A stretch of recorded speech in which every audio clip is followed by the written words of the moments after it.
Like typical new parents counting down the days. We were so excited. The nursery was ready. Perfectly normal pregnancy. Crib in place. I didn't know anything about little girls, and I was so excited to get to learn. I had my 39-week doctor's appointment on Thursday.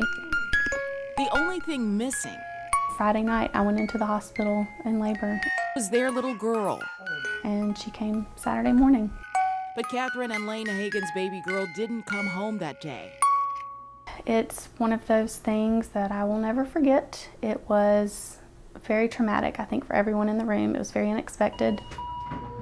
She came out struggling to breathe, and they immediately took her to the NICU. I was able to glance at her. Libby Hagen was placed on a ventilator and fighting to live. And while she's in the NICU, those first 10 days, she's progressing? Mm-hmm. There were some scary moments at first, touch and go, and after about a week, she turned a corner. Then, 12 days later, on June 26, 2014, something went horribly wrong. It was like an atomic bomb went off in her brain. The Hagens sued Brookwood Hospital, saying in this Jefferson County Civil Court filing, paragraph 5, that the pharmacy sent undiluted adult insulin to the NICU and the nurse administered it. The medication error resulted in Libby Hagen being given 60 units of insulin as opposed to 0.6 of a unit, an error of 100 times the amount of insulin ordered. Everything was fine until that 12th day. According to Brookwood's court-filed answer to the lawsuit, defense lawyers for the hospital responded by saying the defendant admits to the first two paragraphs under number 5. It's exactly what the Hagens claimed. It wasn't just an overdose, it was massive overdose. She was given the overdose, I think it was midnight, and I don't think they found the error until well into the next morning.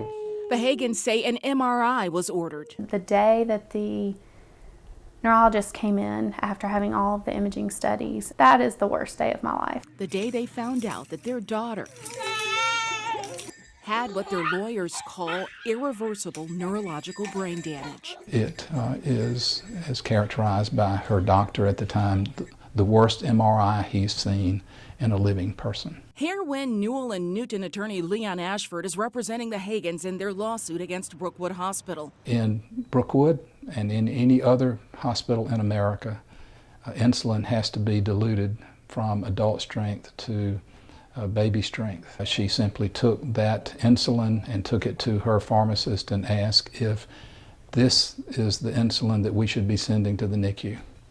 And he didn't know the answer to the question.